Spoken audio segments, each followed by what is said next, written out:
आप रोज स्वयं का पाठ करते हैं।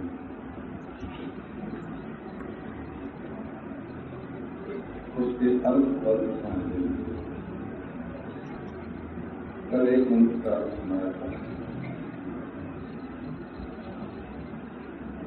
वृद्धश्रवा इंद्र हमारे लिए कल्याणकारी, स्वस्ति न इंद्रो, नो में बोलना हो, स्वस्ति न इंद्रो वृद्धश्रवा, नो का अर्थ नहीं हो जाएगा यहाँ, और यहाँ न का हम है। यशस्वी इंद्र हमारे लिए कल्याणकारी है। इंद्र माने होता है संस्कृत भाषा में हाथ का देवता। हमारे हाथों में शक्ति देने वाला जो चैतन्य है उसको इंद्र है। मूलतः वो दृष्टा की शक्ति, ये जो करे वो निषद है ना, इसमें इंद्र शब्द की व्याख्या है। इदम पश्यति इदम द्रष्टा इति इदंद्रः, इदंद्रम संतम इंद्र इति आचक्षते परोक्षेण परोक्ष क्रियायो विदेहा। इदंद्र को ही इंद्र कहते हैं, द्रष्टा है चैतन्य, वो है इंद्र। इदंद्र उसी की शक्ति जब हाथ में आकर काम करने लगती है तब उसको बोलते हैं इंद्र। तो वो दृष्टा की दृष्टि में स्थित इंद्र देवता, इंद्र परमेश्वर हमारे हाथ से अच्छा काम करावे जिससे यश की वृद्धि हो। ये एक अर्थ। स्वस्ति माने कल्याणकारी है। स्वस्ति शब्दों अविनाश वचना, निरुक्त में लिखा है कि स्वस्ति माने होता है अविनाशी, हमेशा रहने वाला। तो हमारे हाथ से ऐसे ऐसे काम हो जिससे लोगों की स्थिर हमेशा के लिए बनाई हो, ये एक कर्म अच्छे हो। स्वस्ति न पूषा विश्व वेदा, और दूसरा न स्वस्ति न, उसका भी हमारे लिए है। सबको ज्ञान देने वाले सूर्य देवता हमारे लिए कल्याणकारी हों। पूषा सूर्य देवता आंख के देवता, माने हम ऐसे ऐसे दृश्य देखते हैं जिनसे हमारे ज्ञान की वृद्धि हो। वहां भी दृष्टा आत्मा है और नेत्र में वो सूर्य के रूप में देवता है,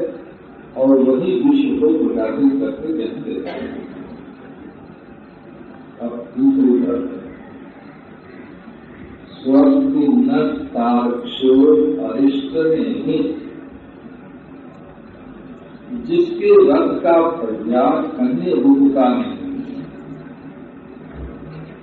ऐसा अरिष्ट शब्द हमारे लिए कल्याणकारी हो।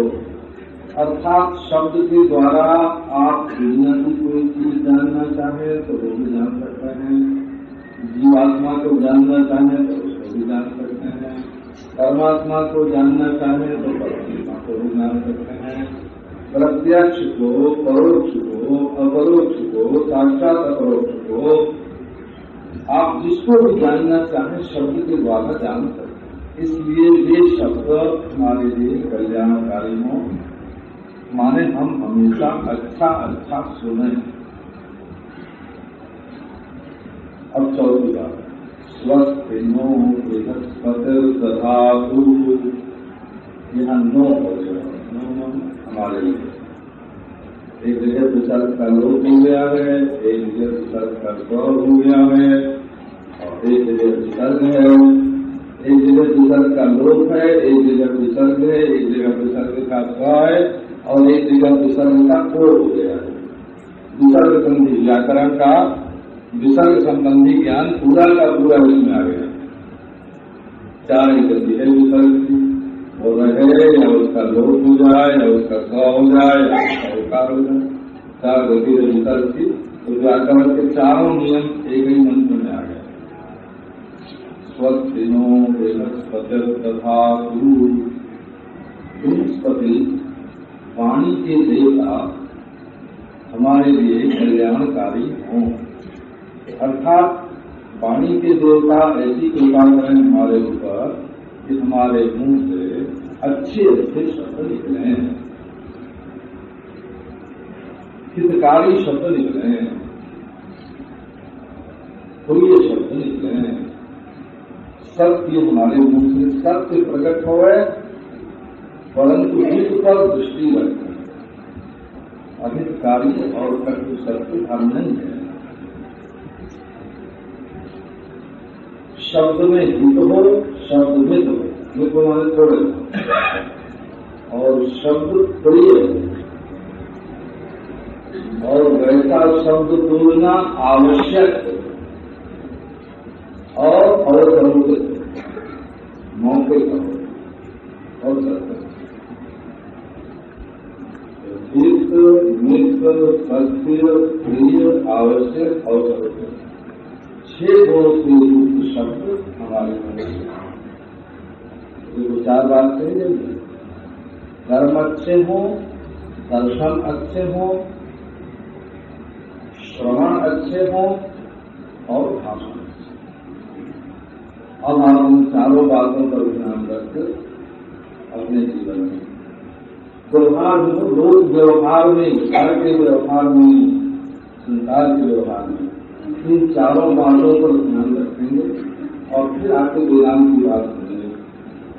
सबको आपके दिल में बैठाए और इन चारों बातों पर ध्यान रखेंगे तो वो कहीं न कहीं ऐसी कील गड़ जाएगी, ऐसा कांटा चुभ जाएगा आपके दिल में कि सुना हुआ वेदांत फिर नहीं बैठेगा। ये हो गया स्वस्थ। अब आपको ऐतरेय उपनिषद में पहले ऐसे वर्णन है कि जब सृष्टि में कोई नाम रूप प्रकट नहीं होता, न किसी की कोई शकल सूरत और न किसी का कोई नाम था, तो उस समय अपना आत्मा था। क्योंकि किसी भी चीज के होने के पहले या मालूम पड़ने के पहले, सुनने के पहले, बोलने के पहले, देखने के पहले देखने वाले का होना जरूरी है। यदि पहले देखने वाला नहीं होगा तो दुनिया की कोई वस्तु न सुनाई पड़ेगी, न दिखाई पड़ेगी, न सुनी जाएगी, न चखी जाएगी, न छुई जाएगी, न करी जाएगी, न बोली जी जाएगी न चली जाएगी, उसके पहले आत्मा का होना जरूरी है।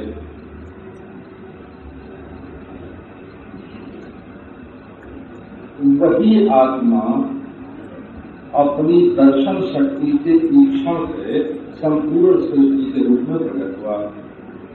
मानिए सारी सृष्टि अपनी आत्मा का ही खिलाफ है, अपने आत्मा का ही आविर्भाव है। क्या नरक, क्या स्वर्ग, और क्या शत्रु और क्या मित्र, और क्या अच्छा और क्या बुरा, और क्या सुख और क्या दुख। जो कुछ सृष्टि में है वो सब अपने आत्मा का ही विलास है, अपना आत्मा ही सत्य रूप में प्रकट है। इसलिए यदि आप किसी से दुश्मनी करोगे तो अपने आप से ही दुश्मनी करोगे। वो दुश्मनी दूसरे के ऊपर जाके नहीं फैलेगी, वो तलवार की चोट उसको नहीं लगेगी, तुमको लगेगी। और यदि किसी से नफरत करोगे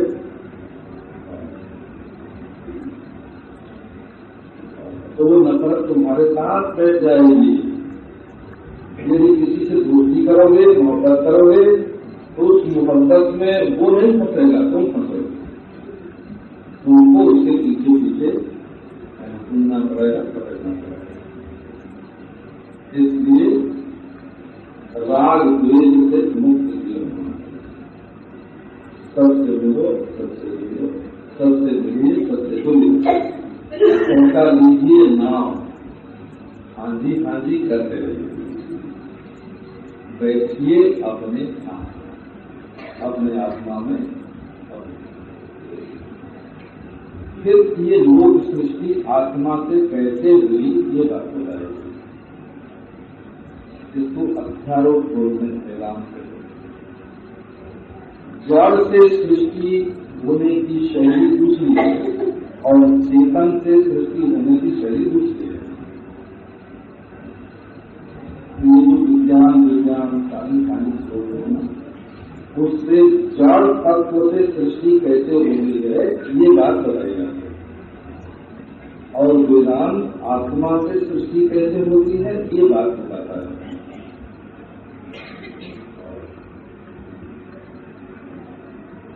जड़ से जो सृष्टि होती है वो परिवर्तन के कारण होती है, और चेतन से जो सृष्टि होती है वो विवर्तन के कारण होती है। चेतन में परिवर्तन नहीं होता, परिणाम नहीं होता। चेतन तो एक रस देखता रहता है, टुकुर देख रहा है, दुनिया बदल रही है, और चेतन आत्मा टुकुर देख रहा है। तो इस देखने में से सृष्टि कैसे निकल आई ये बात वेदांत बताता है। जहाँ जड़ता नहीं है वहाँ जड़ता मालूम पड़ रही है, जहाँ सुख नहीं है वहाँ सुख मालूम पड़ रहा है। जो सच्ची चीज नहीं है वो सच्ची चीज मालूम पड़ रही है। तो असत्य में सत्य का भ्रमण हो रहा है, अति जड़ में शिव भाव का भ्रमण हो रहा है, और दुख में सुख का भ्रम हो रहा है। तो आप देखेंगे ये सब अपनी आत्मा का स्वरूप है, सब भ्रम है। सब आप चाहे जहाँ रहिए, जैसे रहिए, सब भोग बोलते हुए, सब काम करते हुए, सब अवस्था में रहते हुए, चाहे जैसा सूखते हुए आपके स्वरूप में किसी प्रकार की बाधा नहीं पड़ेगी। आपको जीवन मुक्ति का विलक्षण सुख मिलेगा। दुखी वही लोग हैं संसार में जो किसी बंधन में फंसे हुए हैं। आप बंधन शब्द पर जरा ध्यान देना। एक था बंधु और एक था भाई। बंधु भाई भाई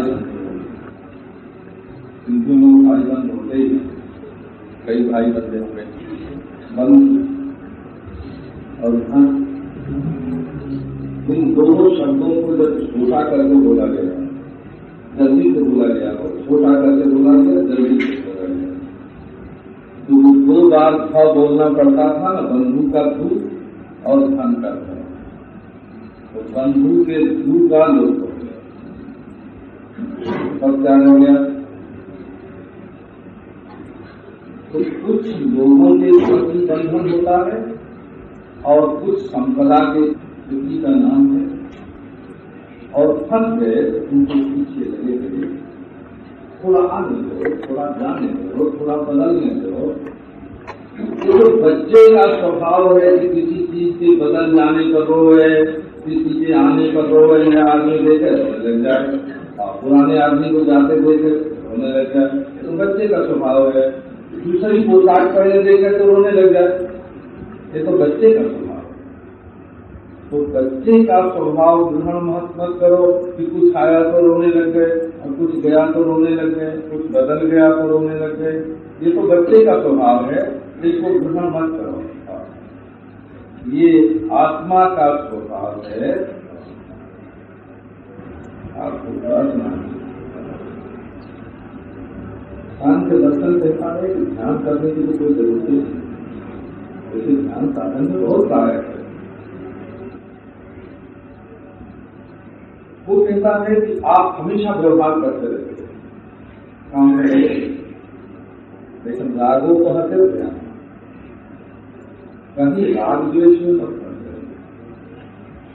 असंगता व्यवहार का मूल तत्व है, असंगता राग द्वेष से मुक्त रहना। और ये असंगता कब प्रकट होगी? जब आप अपने आत्मा को जानेंगे। बचपन में पढ़ते थे जिन विद्यार्थियों के साथ ऐसी दोस्ती होती थी, और क्लास में हो और क्लास, अब तो कहीं नहीं ना, और क्लास अब तो नहीं है, और अच्छा बहुत ऐसी दोस्ती हो गई साथियों से कि आपस में बात करते थे कि हम लोग बड़े होंगे तो कैसे साथ साथ, अब उनका नाम याद, और फिर थोड़े बड़े हुए शादी में पढ़ने आए, ऐसे ऐसे मित्र मिले जो हमारे साथ में हिंदू लोग बहुत थे। उनके जो गुरु लोग थे वो हमारे साथ पढ़ गए, तो हम लोगों की योजना बन गई। सब सपने ज्यों से त्यों भरे रह गए। सृष्टि कैसे बदलती है? तो इस उपनिषद में आत्मा के स्वरूप का वर्णन करते हैं और ये बात बताई कि कहीं न मोहब्बत हो सके और न कहीं नफरत में, दुश्मनी में हो, न राग में फंसिए न द्वेष। अपने दिल को ऐसा रखिए कि किसी का रंग उस पर न चढ़ने पाए। रंग चढ़ जाने से पक्षपात होता है।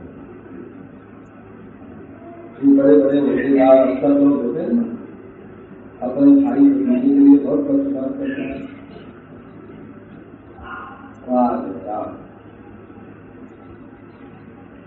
जाति जाति से द्वेष होता है, मजहब मजहब से द्वेष होता है, वर्ग से द्वेष होता है, स्त्री पुरुष से आग लगती है, दिल में आग लग, द्वेष माने दिल में आग। तो अपने दिल में आग भी मत लगने दीजिए और अपने दिल को मोहब्बत के बंधन में बंधने भी मत दीजिए। आप अपने दिल को अपने हाथ, अपने दिल को अपने हाथ, और मान लो कहीं दिल दे बैठे तो क्या होगा? पूरे दिन तक मालूम पड़ेगा कि ये दूसरे के काबू में है, फिर वहां से लौट रहेगा। दिल अपना अपने पास रह सकता है हमेशा, दूसरे के पास हमेशा नहीं रह सकता। दिल दिलदार का है, दिल कराए का नहीं है। वैराग्य का, राग द्वेष की विभक्ति का बड़ा तीव्र वर्णन है। कल की कौशल सुना है, क्योंकि उपनिषद में तो लिखा है कि बेटा एक ही अच्छा है। ऐसा लिखा है, वेदा एक ही है। विस्तार पसंद नहीं है, ये जो उपनिषद को विस्तार नहीं। अब आओ थोड़ी विवेक की बात। कल ही हमारे पास कोई आए थे, उपनिषद पढ़ने हो जाते हैं ऐसे इस पर थोड़ी समझ आते हैं। तो बोले महाराज हमारे परिवार में तो ऐसे वेदांती लोग आए जो ठाकुर जी की पूजा होती थी ना, मूर्ति रखी हुई थी, तो उन्होंने घर में निकलवा दी। क्या बच्चों में माला हटवा दी, माला छुड़वा दी और भगवान की मूर्ति ये वेदांत ऐसा नहीं है, ये श्रवण, ये वेदांत ऐसा है जिसमें जब तुझे, जिसमें मूर्ति पूजा है। ये जरूर है कि इसको उपाय के रूप में ग्रहण किया जाए। उपाय दुनिया में मन फैल रहा है, उसको समेटने के लिए एक मूर्ति में अपना मन, दुनिया की बहुत सारी बातें याद आ रही है ना, एक नाम देना तो आंख को तो रोकेगी मूर्ति, और मन में जो तरह तरह की बातें कुछ नहीं है, आप ध्यान देना, तो वो नए शब्द के उठते हैं। आप जैसे अपने मन में सोचते हैं ना 1000 बात, तो 1000 शब्द आते थे मन में। अनुभूत ज्ञानम सर्वम शब्दे न, जितना दिल में जितना ज्ञान उदय होता है उसके साथ शब्द का अनुवेद रहता है। आपको शोभन किया जावे, मोहन किया जावे, राम की याद आ रही है, श्याम की याद आ रही है, तो जब किसी की याद आ रही तो उसका नाम भी आपके दिल में आवेगा। हो लेकिन सोचने लग जाओगे उसका क्या नाम था, याद नहीं आ रहा है, तो हमारे दिल में दो तरफ से संसार आता है। एक आंख के द्वारा देखे हुए रूप में से संसार प्रवेश करता है, और एक कान द्वारा सुने हुए नाम में से संसार प्रवेश करता है। संसार का उदय होता है हमारे अंतःकरण में। तो दुनिया के 1000 रूप को अलग करके एक रूप को प्रकाशित करती है मूर्ति, और दुनिया के 1000 नाम की जगह जब एक नाम का उच्चारण करते हो, अब सोचो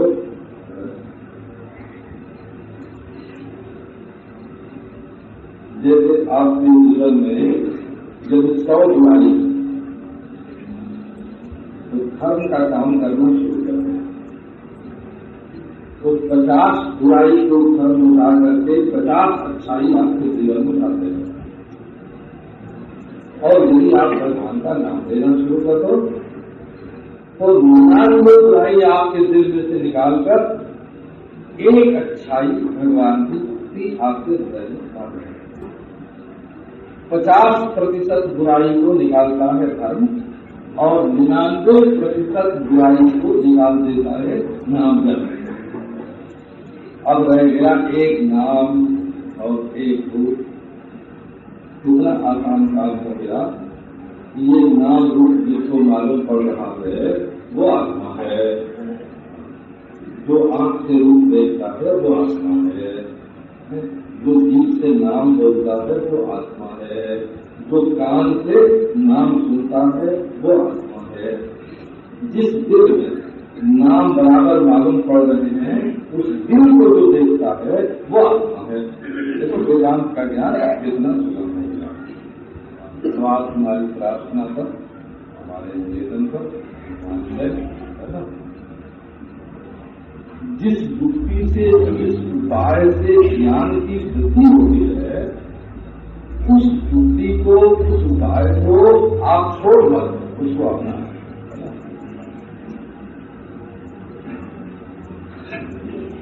तो भगवान का रूप, भगवान का नाम, ये नाम रूप की उपाधि आपके अंतर करना है और उस अंतर करने की दृष्टा ये लाभ किसी को इदंद्रम संतम इंद्र इत्यादि है। इदंद्र को इंद्र बोलते हैं, इदंद्र को इंद्र और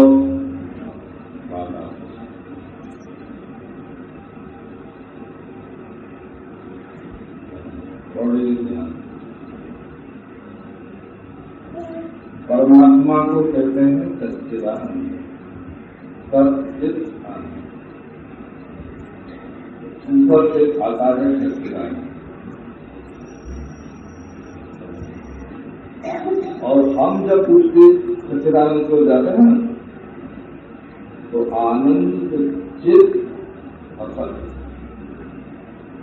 और जब सच्चिदानंद आता है हमारी तरफ तो ऊपर की ओर सत, फिर चित और फिर आनंद। एक अद्भुत गति है। उत्क्रम दुष्क्रमाभ्याम सिद्धांत दर्शन के सारे थोड़ी सी पढ़ने पर मिलेगा।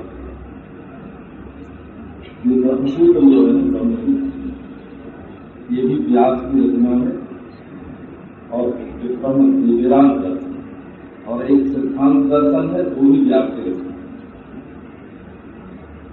तो ब्रह्मसूत्र की रचना तो है दूसरे मतवादियों का खंडन करने के मुख्य, और सिद्धांत दर्शन की रचना है अपने सिद्धांत को प्रकट करने के लिए।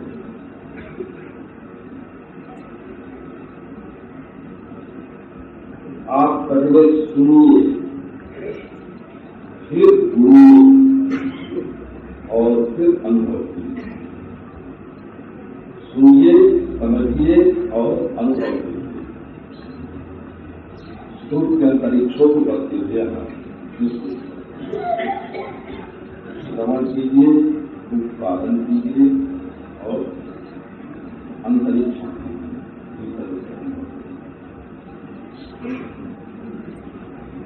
पहली बात, हम लोगों की ओर से यदि ईश्वर की ओर करना हो तो पहले एक बात पर ध्यान दें कि क्रम होता है। क्रम सिलसिलेवार, यदि कोई क्रम छोड़ दे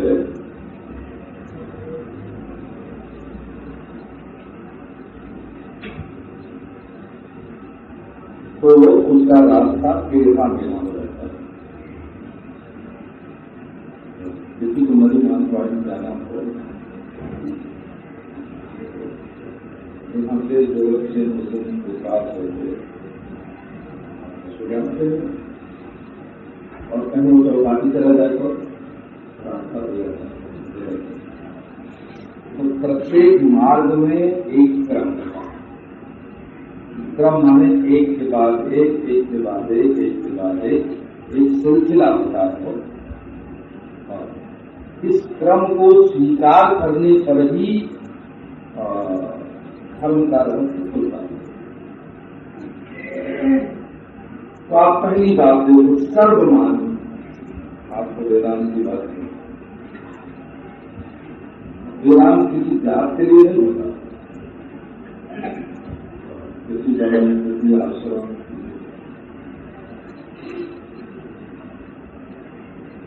वेदांत कहता है कि सब आनंद चाहते हैं।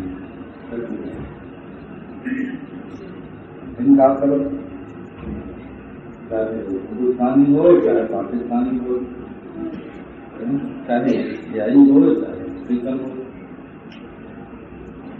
यूरोपियन हो, एशियन हो, सबको ये बात माननी पड़ेगी कि प्राणी मात्र आनंद चाहता है। सुखम में दिया, दुखम में सर्वेषां स्वाभाविका अभिलक्षण। सबकी स्वाभाविक अभिलाषा है कि उनको दुख न हो, सुख हो है।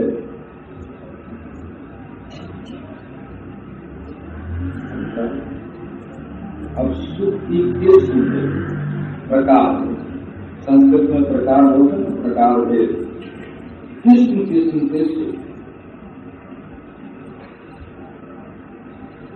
आपको सुख कब चाहिए?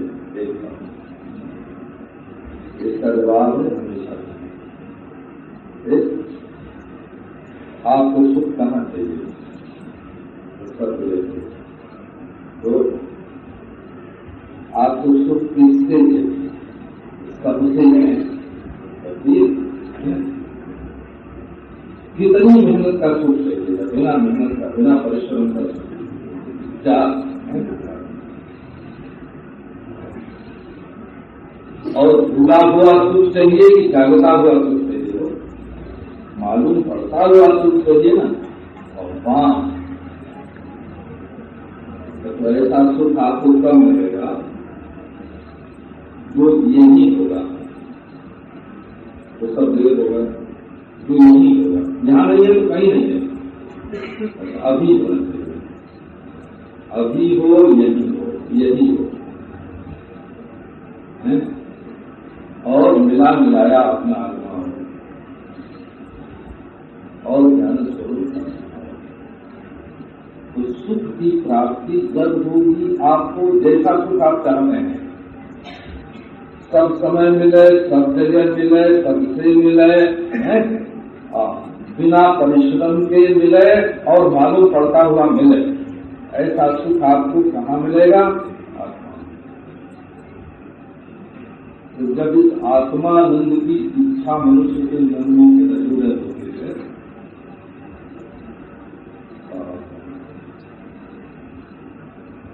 आत्मा से राग है स्वाभाविक, ये बात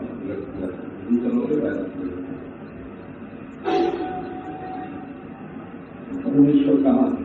परमेश्वर का सुख कैसा होता है? हमेशा सुख, हर जगह सुख, हर से सुख, स्वभाव से सुख है ना, और ज्ञान मात्र सुख। जब आप आनंद का विचार करोगे तो विषयों से सुख लूटने की जो आदत है ना, वो कम हो जाएगी। अपने आप में सुख का अनुभव होगा। ऐसा तो अपने आप में सुख का अनुभव होता है कैसे? हम तो यही बात भोक्ता और भोग का विभाग करें। भोगो परमेश्वर का सुख और तुम भोक्ता हो। इसका नाम भक्ति होगा। वो आप देखो विधान मिले और इसका नाम भक्ति होगा। कैसे? कानन और कथानन सही हो, रचना और गई हो, रोटियों में गुलोकत और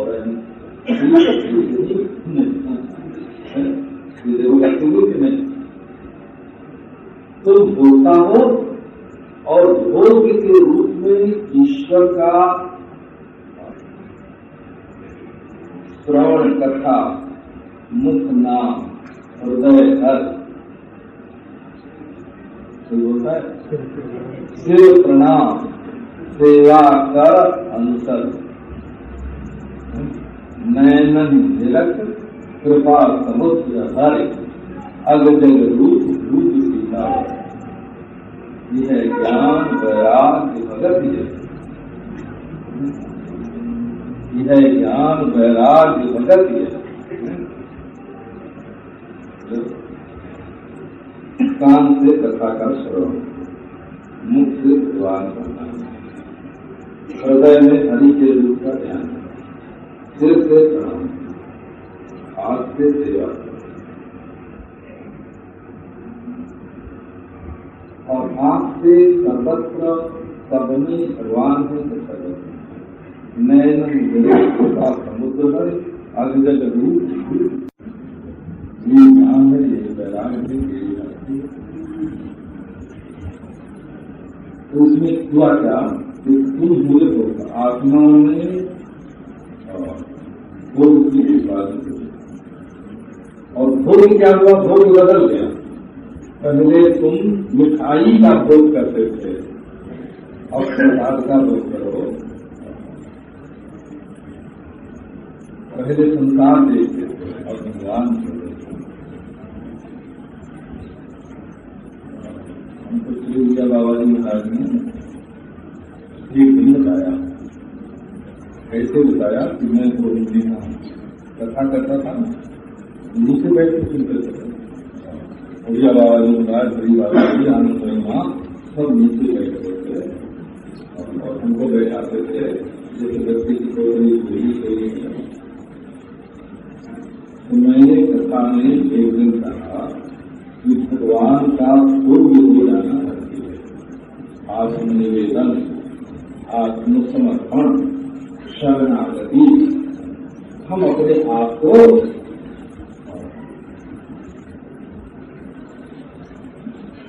भगवान का पूर्व बना दें। वो हमको देख, भगवान हमको देख, भगवान हमारी आवाज सुनते, भगवान हमें अपने हृदय से लगा के भगवान बोलता और मैं आत्मसमर्पण हो गया। राम मेरे दूल्हा, मैं राम विरोध आवाज सुनते रहे। फिर जब गए काम में और उनको बताया, मेरा नाम गुरु संकल्प।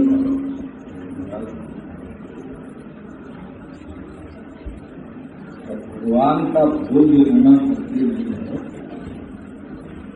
तब क्या होगा, बोले भगवान का भोक्ता होना। ये जो आत्मयोग है, ये कभी पूरी तरह से भोग्य नहीं होते। अपने को विषय कैसे बनाएंगे, तो सिद्धांत के विरुद्ध हो गए, तो भगवान का ही भोक्ता। उनकी आवाज सुन, उनकी बांसुरी सुन के तुम छूट जाओ, उनका रूप देख के तुम्हारी आंखें तृप्त हो जाए, उनको हृदय से लगाकर सुख स्वादिष्ट होता है, सुख अपूर्ण हो जाएगा। तो देखो, आनंद के दो भाग थे, हम हों भोक्ता और भोग होंगे भगवान। तो क्या होगा, संसार से वैराग्य। ये आनंद का दो विभाग अच्छा हो, भोक्ता और भोग दोनों अच्छा हो गए। आनंद आनंद ही है, उसमें न भोक्ता है न भोग्य है, उसमें भोक्ता भी एक उल्लास है, भोग्य भी एक उल्लास है। अब देखो, ये हुई सकती है। दूसरा विभाग आया दृष्टा और दृश्य, इसका नाम है चेतन। चेतन क्या है, ये दृष्टा है और मैं दृश्य हूं। यदि ऐसा देखूंगा कि ईश्वर दृष्टा है और मैं दृश्य है, तो वही बात जो सही बाबा ने हमको हमारी भूल बताई थी, वही बात है। ईश्वर दृश्य है और मैं दृश्य। निश्चित स्वरूप में दृष्टा और दृश्य का विभाग जो है वो सचित है, और दृष्टा अपनी ओर रहेगा और दृश्य जाएगा ईश्वर की ओर, उनका। अब तीसरा विभाग सत्य और असत्य।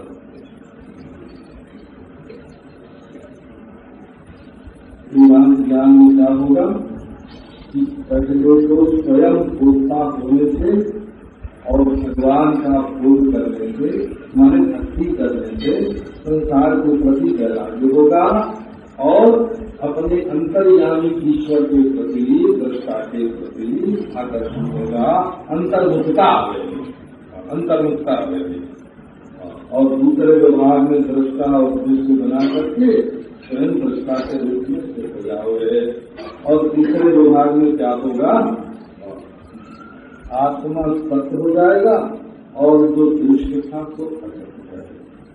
तो देश काल वस्तु की प्रक्रिया आपको सुना लो। क्रम, पहले आनंद का क्रम लोगे, फिर चेतन का क्रम लोगे, फिर सत्य का क्रम लोगे। तो वेदांत में जैसा बताया है, पहले वैराग्य, फिर विवेक, भोक्ता और भोग्य के विचार से वैराग्य होगा और दृष्टा दृष्टि के विचार से विवेक होगा। सत और असत के विचार से अपनी अद्वितीयता का अनुभव होगा। तो वेदांत जो है, वेदांत क्या बोलता है? वेदांत क्या बोलता है? एक क्रम की जो क्रम स्वीकार नहीं करता, साधना में जो क्रम स्वीकार नहीं करता, वो संप्रदाय से, न वो शंकर संप्रदाय में है, न रामानुज संप्रदाय में है, न उपनिषद संप्रदाय में है, न वेद संप्रदाय में है। वेद के अनुसार भी साधना का एक क्रम होता है, उपनिषद के अनुसार भी साधना का एक क्रम होता है, वेदांत के अनुसार भी साधना का एक क्रम होता है। आनंद सबको चाहिए है, और जब आनंद चाहोगे और सिद्ध हो जाएगा कि आनंद को आत्मा अंतर्यामी परम परमात्मा का उसका साक्षात्कार करना चाहोगे, दृष्टा हो जाओगे। और जब देखोगे कि दृष्टा दृष्टा यही सन्मात्र है, यही सन्मात्र है। तो भोग्य और दृश्य और विवेक के बाद और ये वेदांत का क्रम है जो सिलसिलेवार कायदे से नहीं चलेगा, वो निगुरा है और निगुरा है इसलिए बढ़ेगा। अब देखो कल से भारतीय दूसरा उपनिषद अभी आज सत्यसन दास जी कैसी तबीयत है मालूम नहीं है, बहुत बड़ी खाई उसमें